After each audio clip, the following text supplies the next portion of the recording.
The U.S. Marine held in a Mexican jail, reservist Andrew Tamarisi, had another day in court on Monday in Tijuana.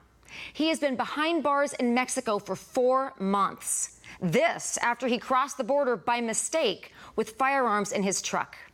So far, the White House is not helping this Purple Heart veteran who served 2 tours in Afghanistan. Our Ledger Register. Is the Obama administration neglecting Andrew Tamarisi? The overwhelming majority of you, 98%, said yes. Just 2% said no. Thank you for voting. Also, we want to hear from you.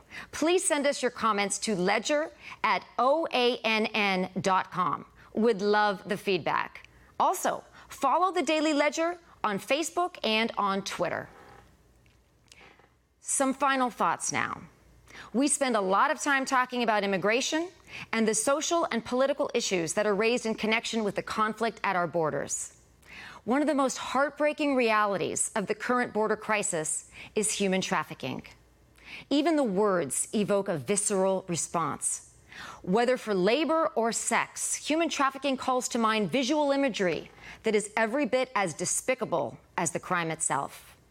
Our emotional reaction to this crime, however, can ironically be one of the reasons we fail to detect it. Not in my backyard, we say. People living in seemingly safe communities far away from international borders often can't imagine such a vile practice could occur in their neighborhood. Yet it does. Why? The explanation is simple: supply and demand. As disturbing as that is to hear, knowledge is power. Some cities are magnets for trafficking activity, and not just border cities. Convention cities are trafficking hotspots, drawing thousands of tourists and traveling business people. Small towns have trafficking activity too, where many customers think they stand less chance of getting caught making illegal purchases. Where there is a market, there are traffickers, often hiding in plain sight along with their victims. How do they get away with it? Too often, it's too easy. Most people have no idea what red flags are associated with trafficking activity.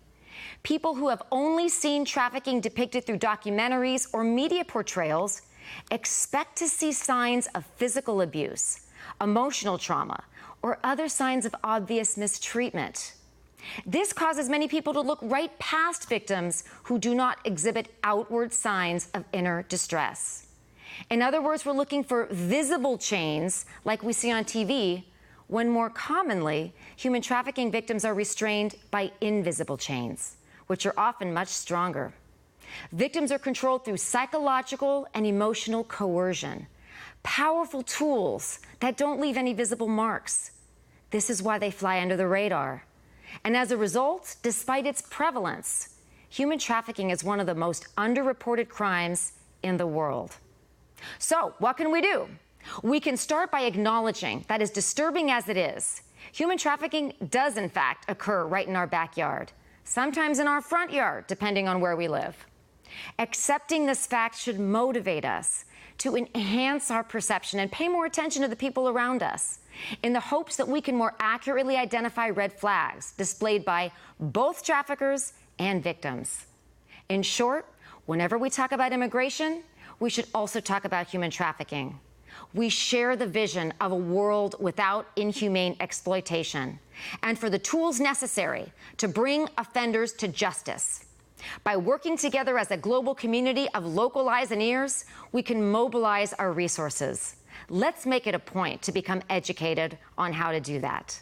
By learning what to look for, where to look, and what to do with the information we acquire, we can take steps towards stamping out this insidious crime, both at the border and in our own backyards.